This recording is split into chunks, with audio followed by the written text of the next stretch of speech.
Welcome to our Brave Feminine Leadership interview series, where I get to dig into delicious conversations with global leaders, and I get to ask them all about women in leadership, and we get to soak up their wisdom and their perspective on life and leadership. And I'm so thrilled today to introduce Kylie Baullo to the conversation. So lovely to have you with me, Kylie. Thank you, Melissa. Thanks for having me. So I'm going to touch on your bio briefly so people know who we're talking to, and then away we'll go. So Kylie was appointed as the Managing Director for Australia and New Zealand ADP in February 2022.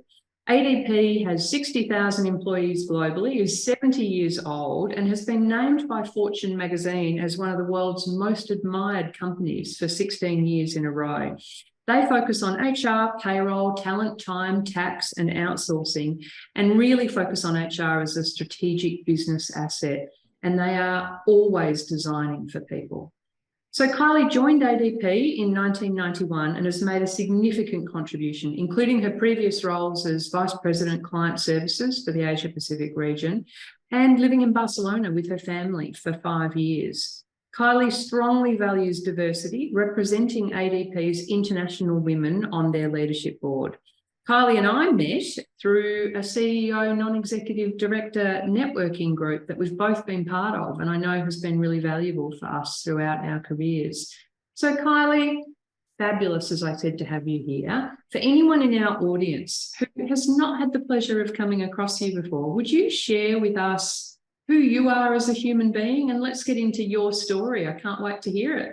Yeah, sure. Thanks, Melissa. So I think probably to understand where the story starts gives you a real insight into what Kylie is all about and who I am. So what I would say is early on in my career, I was really quite focused on getting started on the career and my life in parallel. So upon leaving high school, went directly into a graduate program so that I could study at the same time as working. And at the same time, I was interested in getting married, got engaged to my now husband at the age of 19. And we both really were focused on making the most of that time in getting things working as quickly as we could into our lives. So, and with that, I think some of the fundamentals that I learned at a very young age around my work ethic and about really ensuring that you understand the whole end-to-end of something, all the different perspectives that go into making a decision or forming any opinion are really fundamental. So I think, for anyone who doesn't know me well, I like to look at the whole picture. That's me. Fantastic. Wow. Amazing at a young age to be, kind of focused and ready to go. Can I ask, we're going to get into what your career is, but I'd just love to ask a question straight off the bat, which is, what do you rate as your superpowers? Wow. I mean, that word superpower, when I think of that, for me, it's about people, right? It's about humans and it's about the ability to connect. And so when I think about work and I think about my time outside of work, it's really about building relationships and connections with people. And again, how do we then sort of look at any problem you're trying to solve, whether it be in business or whether it be about building a strategy or building teams? It's really about how you can bring the strengths and the best people have to any particular team or the way that you're working. And so I think a bit of a strength might be either recognizing or helping people recognize themselves, some of the things that make them unique and special, and really looking for a very diverse group of ideas and thoughts and perspectives into any conversation. And so with that, you get so much colour and joy out of every interaction because everyone has the ability to be themselves. I think that's a bit about how I operate, and I think in work, it's definitely something I bring every day. Fantastic. I love the bit you talked about, the talent of potentially seeing potential in people maybe before they recognise it themselves. And, if I look back on my own CEO career, I would say I found that I had to do that more often for women than I had to do that for men in terms of spotting that talent. Does that resonate with you? Yeah, I think definitely women are often in the situation where they're waiting for somebody else to tell them what their role is or the role they play in a given setting. And so wanting to be sure they're fitting in or they're meeting all the criteria, and that might be in their mind a very long criteria, and just helping them navigate how what they bring to the table is actually far more valuable than trying to fit into somebody else's construct. So often it's just giving people permission to come up with that checklist themselves in terms of what they're bringing into the conversation or to the project. Yeah. So who did that? Who did that for you as we weave our way through your career? And I know that you've been at ADP for a wonderful long time now, since 1991. So who did that for you? Let's step through your career and some of the moments in your career. So I have to say, one of the things I love about working with the organisation, and 32 years is a long time to be, with any company. But I can think of, you're in the trenches in operations and people calling out or sharing with others what you've done in terms of impact to clients. All the way, I think, through each of my roles, there has been other women and often also other senior male leaders who are doing what I'm hoping to do now, and that is finding those special skills and qualities that people are bringing to the table. Very early on, we had a head of IT here at ADP, and this would have been in the probably early 90s, and probably unusual for a female to be heading an IT department.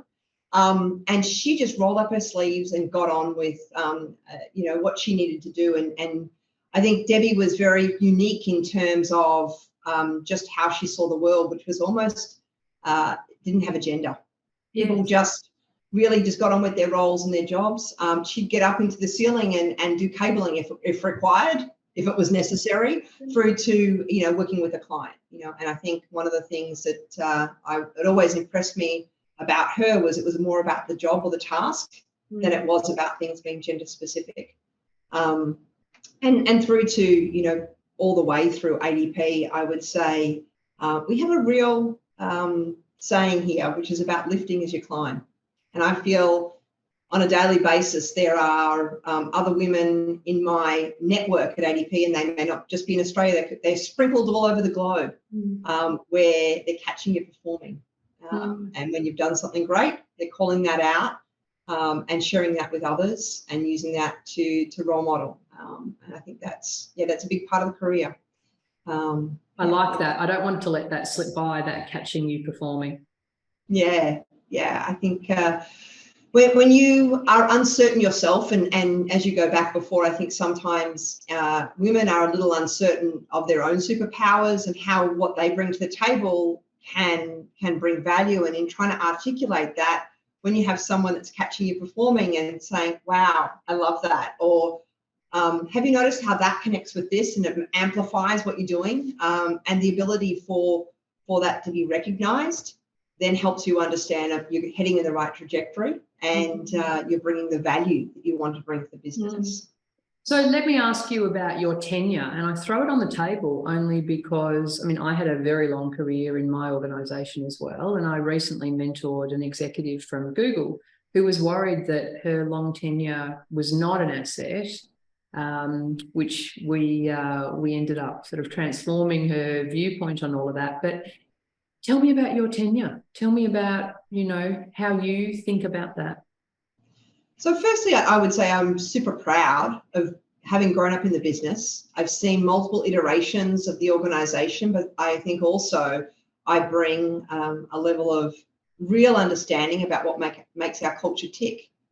Because I have to say, whilst the organisation that I joined was Lend-Lease, it was acquired by ADP throughout my career. Yes. The products, the clients, and very much the fundamentals of what the business were about were transported with a new brand, but very much remained intact. So what I would say is one of the things I bring to the organisation is just that deep understanding of what it's like to be in the ADP family. And I have to say, I was sharing with you something I do myself every year around, the Christmas New Year period, as we all get very reflective and, sometimes think about the need to exercise more. But I think for me, one of the things I do religiously think about is, am I in the right place? What do I want to do with my career? and challenge myself. I never want to be complacent. And I would say in the last sort of 5 to 8 years and the journey of moving overseas and coming back again, I see the value of being uncomfortable. I will look for challenges that will stretch me, and I know that the real growth only comes when things aren't feeling as neat and easy as they should do. And so I challenge myself each year, and I say, is ADP the organisation that's going to continue to give me those challenges and that stretch in order for me to be able to grow? And look around me to say, well, what will those opportunities look like? And I have to say, in our industry, particularly in the area of looking at compensation and compliance and data security and privacy, there's nobody else that can do what we do. And I want to be on the A team. And so the ability for me to ask myself that question every year, I try to do that with a very objective viewpoint that says it's okay to move to another organisation if I think the opportunity to grow or the opportunity to work for someone who's more competent in that field, yes. Really answer that question honestly. And so, yeah, having done that the last few months, I must say I continue to have that resolve. And so I see actually the tenure as being a superpower, because it's something that's forcing me each year to challenge myself and to ensure I'm in the right place, but also to give back to the organisation in terms of what I think makes it unique and special. So let's talk about some of those moments of getting uncomfortable in your career. And I know when you and I connected previously, we spoke about sort of heading overseas, but is that where you start okay. So tell us about that. Definitely. I mean, the idea to move overseas wasn't mine. It was my boss at the time, and he was from Barcelona, even though I lived in the US. And I had a son, my second son, and sitting in hospital at the time with my son thinking, how am I going to work these global hours with this tiny little boy? And my eldest was 6 at the time. And he suggested, well, why don't you work in the local hours in Barcelona? And the thought had never crossed my mind. I have to say, being a new mum again with a small child, that in itself was a little daunting, and thankfully had a great husband and partner who agreed to take on a larger role in terms of looking after the kids. So that was my first step on a personal level, confronting being a mother, working in a different way to the way I had with my first son. And then moving overseas and realizing I had the opportunity to show up as a really authentic Kylie. And what I mean by that is I realized that I had been allowing myself to just fit into a construct to some degree that others were defining for me. And I'd always been a very people person and outgoing, and definitely there is a lot of that passion that went into everything that I had. But I felt that I really hadn't amplified and I hadn't become myself. And so moving to Europe and living in a small village of about 5,000 people gave me the opportunity to, in my home life and then in my career, start to figure out what were the areas that I really wanted to amplify about myself and bring more of that to the table every day. I was in a senior leadership team, which initially was largely male, and the team were from Europe in different parts. They were from the Netherlands and from the UK and France, and working with all of these different men from different cultures again forced me to really challenge myself in terms of how do I find my voice in a room where I really felt like maybe you hear of imposter syndrome, right? You really don't belong. And it was really about how do I demonstrate value in this leadership team? How do I demonstrate the fact that I've come from Australia, I can still understand what it means to be global, what it means to service a global client base, and to really find my place in that group. Lots of tough times. Yeah, I was going to say, so how did you do that? I mean, tell us some of because it's not an easy thing to, and there'll be so many people in your situation. I hear stories all the time of people feeling this way. What did you actually do? Yeah, so I think one of the first challenges was the role I took was one where I was responsible for bringing a new product to life. and it was focused on integrating 160 different systems. So it was quite a complex technical construct. And I was passionate about the outcomes, and I was selected for that role because of my client centricity. And what I learnt in the period of having that role is that being in the back office made me miserable. I learned a lot technically. Yeah. I learned an enormous amount in terms of, what goes into a development cycle and really about the technical aspects of building applications and products, and also working with a very technical team, in terms of their skill sets and how to build and build rapport. But what I learned from that also was I really missed the client interaction. And one of the things that I enjoyed most was actually connecting and collaborating very closely with organizations that were trying to solve problems. And as much as, my skill set previously had been involved in bringing those problems to the product teams to then design products for people, what I enjoyed most was being on the people side. Yes. And that took me a while to understand what it was about that dynamic. And I think I wouldn't have taken that chance on myself and that risk in going into a role that was so different had it not been away from Australia. And so taking that risk and really feeling very uncomfortable for the first almost 12 months in that role, what I learned was you learn so much about yourself when you get into that grey, uncomfortable zone. And in addition to that, you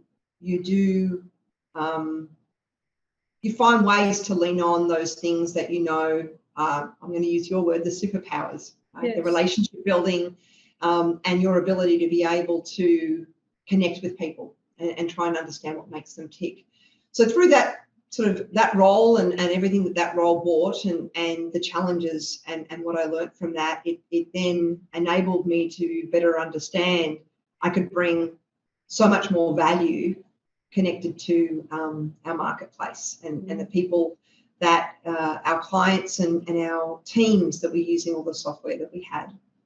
So, I think I would not have had that growth. I would not have had that aha moment had I not been in a role where I felt deep in my gut that it wasn't sitting in the right way. And I also think it was a very important step for me to understand that I had to drive my own career, because I think what others saw in me was the ability to align with the marketplace. But what I needed to share was actually working directly in collaboration and being far more what I'll call front of office, right? And leading teams and developing a business that was more connected to the market than in the development space of the organisation. So does that mean you then shared that sort of ambition, or that, that you wanted to sort of be in that space openly with someone at that point in time, or how did you navigate that? What I then did was consciously start to look for stretch assignments and consciously start to make time with individuals that were working in the space that I wanted to get into eventually. I think at that point, I still was waiting for somebody else to recognise this in me. Yes. And what I did proactively was, how could I connect with those people so that they could see what I could bring? And the stretch assignments included taking on things like a role which was about global deployment of our products and services, so I could bring the technology aspect. But when it came to deployment, it was about change management and the ability for people to adapt and adopt a new way of working. And so I was able to demonstrate those relationship skills through helping people change and use new technology in different ways. So those stretch assignments then enabled people to see my signature and the way that I showed up. And then I started to verbalize, well, now that I've done this, I'd love to do a lot more of this. Are there roles that really look like this full time? And then the scope of what I was working on definitely started to take shape. Through to the one of the last assignments I did in Europe before leaving, I actually was the MC for our global client conference. And so I was able to bring together the history of working at ADP for as long as I have, and the organisation and its evolution. But really, up on stage, share with our prospects and clients the value of not only the software, but the people and software, which is, for me, the always designing for people, what that's all about. So I think part of that is an understanding of where you wanted to head, attaching yourselves to those stretch assignments and people that help you gravitate towards that. And then when you're ready, putting your hand up and going, I want that. And really being quite bullish in terms of the roles and the assignments you're looking for that can bring those elements of your personality and capability to the table. Did you ever think, in that sort of 12 months where you were really out of your comfort zone in a new country, and all those sorts of things, and adding to your family and all that sort of stuff, did you ever think about, this is all a bit too hard, I might just go home? Absolutely. Yeah. Absolutely, yeah. I thought about it a number of different ways. Should I go home and work in a different organisation? Should I, what's the way out? Yeah. How could I have made such a decision for my entire family to uproot us and to bring us to this new location?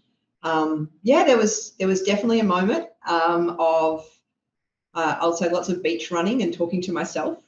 So I definitely had a lot of reflection time. And some of the things that I think, I'll transparently, I'm a bit of a girly girl, and I like fashion, and I like things, and I think for me, the ability to find things within myself that could bring more of myself to the table. So it's the colors, something about a situation that would help my mindset move outside of all of the things that I couldn't control and I felt weren't working well, right? And so it was about just very small things around having a bunch of flowers, and those flowers and the colors were things that would make me smile.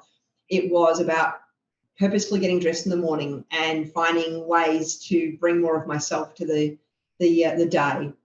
And it was very conscious, and it was hard. Yeah. And I think once I had found those things that would help me navigate to myself, and definitely with a lot of support from my husband, we sort of decided, well, tough isn't bad. Yeah. Tough just helps you get to the next level. Once you can starting to get a couple of opportunities where you can use in those stretch assignments the abilities to do the things that you love, you then can navigate to the next step. So thank you for sharing that so openly, because I think they're incredible points that, people need to find something to cling on to in those points to kind of navigate their way through it. So I'm skipping a whole part of your career as you then navigated back to Australia and moved into a senior role in this region, and then took on the MD role. So I would just love to, I'm all about wanting more female CEOs. Yeah. What was your thought process around that role and taking that role, and what's surprised you about the role? Yeah. So I would say, again, if I think about this just desire to make myself uncomfortable to help with the growth, that was, I would say, the first initial thought. When I was coming back to Australia, this role was initially open, and I took the regional role thinking I needed to do something in the region that had, multi-country, a big regional kind of spread. And I realized it actually didn't have the elements that I was looking for, and that was new pieces of the business. And when you look at the managing director role at ADP, it's the entire end-to-end. And what I had done at that point, for a given market, that is, for yes. Australia and New Zealand, what I'd done up until that point was very deep in operations, was very deep in, the relationship management side of the house, and even in the development side of things. And so what this role did was really challenge me to be able to bring together from strategy right through to, the product delivery and operations, sales and marketing, which, I'd partnered with that part of the business, but really not understanding, all of those elements, how you bring them all together in a single strategy. So it was daunting to start with, which told me I was probably doing the right thing. Yeah, love that. And I also had this intense sort of connection with the business because this is where I started all those years ago. Yeah. And there was just so much I'd learnt from the international experience in being able to build such a large network of incredible partners and co-workers all over the world. I really wanted to find ways to bring those connections to our business here. And so, with the fire in my belly to bring that to the business, but also to learn from this role. And on top of that, we had the ability to bring a new product to the market, which for me was hugely exciting. First time in, I'm going to say 30 odd years that we're doing that here in the Australian and New Zealand space. And so I really was quite excited about the ability to do something brand new here. Brilliant. And for sure, learning curve and everything else, but that's half the fun, right? Absolutely. Has anything surprised you about the role? Actually, how much I'm loving it.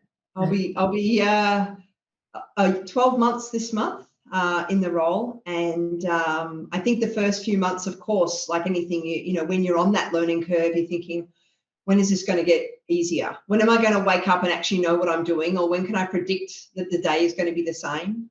I have just been overwhelmed with just the reaction and response I've had from both clients and associates, as we call our employees in the business, and just how open people are to looking at different ways of doing things, or for us to be able to take all the incredible experience that we have here.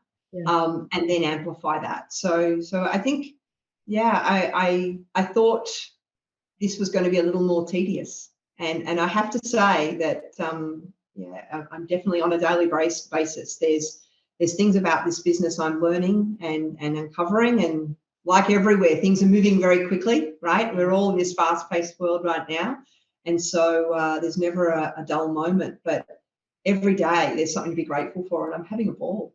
That's so wonderful. I shout from the rooftops what a wonderful role the CEO role was. So it's so wonderful to hear someone else loving Yeah. it. So so come on, guys, come and jump into those roles, or girls, come and jump into those roles. They're incredible. I always ask why there are not more female CEOs. What's your perspective on that? So I have to say, here at ADP, I feel quite blessed. Our CEO, Maria Black, female, newly appointed. Our head of international business, Virginia, is a female, and my boss, Jessica Zhang, is from out of Singapore. So we have 3 females in my universe, plus our incredible senior leadership team. Where so I would say at ADP, we have it in spades. Yes. When I look around my peers and I look around, here in Australia in particular, and the forums that I attend, there's definitely, I think, a lot of opportunity to build the sisterhood that I see at ADP. Yes. The lift as you climb, and the whole mantra of how we lean in to one another. I think that's, there's more opportunity for us to do that here. And I also think that, for quite a while now, we've had lots of male role models in terms of what does leadership look like. Mm-hmm. And so trying to, twist into something that looks a little like that, can feel really unnatural. And sometimes, you're not really connecting the real you with what you can bring to a situation. And so I think that the shout out there is for more of us to show up as ourselves, and to do that leaning in and bringing each other along the way, so that we can see multiple different types of role models. I mean, the best day would be a day where we have such diversity, not only of gender, but of, thought, of people just being able to show up for their authentic selves. And I really feel that that's going to be the next iteration for the workplace here in Australia. And I want to ask you about that in a minute. Before I ask you that question, you and I had, 2 things, I think. I remember you saying to me earlier that going back to that sort of male leadership role models that perhaps many of us grew up with, I remember you saying that perhaps early in your career you had to adopt more masculine leadership traits. When did you feel that pressure come off? Yeah, well, a little bit around the same time being in Spain, I think when you are challenged with a situation and you're trying to find how you can make it a better place. Mm. Look to yourself, right? You say, okay, what are the things that make me smile? And what's going to help me navigate through this situation, and being able to be authentic. And I think also probably being able to bring your whole self. So I talk regularly about my kids. I have a very, what I would say is, what you see is what you get kind of approach now in life. Yes. Just because you understand the more yourself you can be in any given situation, the more impactful you're able to be. So you don't have that veneer that you're working through, right? Yes. And a lot of it just comes down to a greater volume of role models you can look at around you that says, okay, great leadership looks like this, or this. It's just not one all size fits all, right? So, yeah. Do you often think about what do people see when they look up? Yeah, absolutely. So what do they see when they look up at you? I think the key thing here is you want to be able to provide a vehicle for people to really bring their best selves to work and to feel connected to the vision, right? And in that, I feel a huge responsibility of being able to translate all the talent that we have and all the things that we do within our organization into something that is valuable to the marketplace to help us grow. Mm. And so, when people look up, I think the most important thing is that they can feel connected to what that stands for, and whether that be as a human being in terms of, really being quite a transparent and honest and sort of very deliberate person. And I think those character traits and the importance of who you are as a person is just as critical as how effective you are in the role. Mm-hmm. And so I think that human dimension is one that we shouldn't lose sight of in terms of how people grade you when they look at you as a leader. They want to know that that what you stand for is ethical. Yes. And is something that represents them, because at the end of the day, as someone who works in an organization, you want to know that your leader is representative of how you see the world too. I know that you do so much work in the future of work space. What are you particularly excited about? What do you think we should be excited about?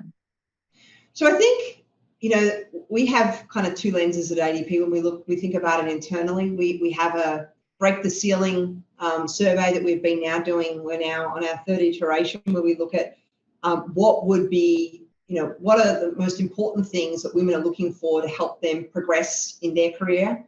And so really looking at the role of role models and mentors and stretch assignments. And I'm really excited to hear that work amplified. In every country I visit at ADP, you can really see that there is a swell and a body of work where other women can have opportunities to learn and to grow. And so I'm very excited about that aspect. And then when I think about the work we do in the ADP Research Institute, so we do lots of studies across geographies and industries. And I do think that we've had this unique opportunity with COVID to reset. And I think the demand for flexibility, which particularly for women is an important element when we think about our career. And frankly, we often play the role of caregiver, whether it be for children or, for parents. And so that, when I think about the research telling us that the future of work needs to be flexible in terms of not just where your work is done, but how work is done. Yeah. And to be far more focused on outcomes than it is on busy work. Yes. And I think for women, that's an incredible opportunity, because, often, and I'm sure what I'm saying is not uncommon for many of us that are juggling a whole range of different things, and life doesn't just happen between 9 to 5 or outside of 9 to 5, Yes. right? And so the opportunity for you to be able to have a more flexible style of work, and in different industries that might mean different things, but you can really see the movement and the data telling us that's what employees are looking for. Yes.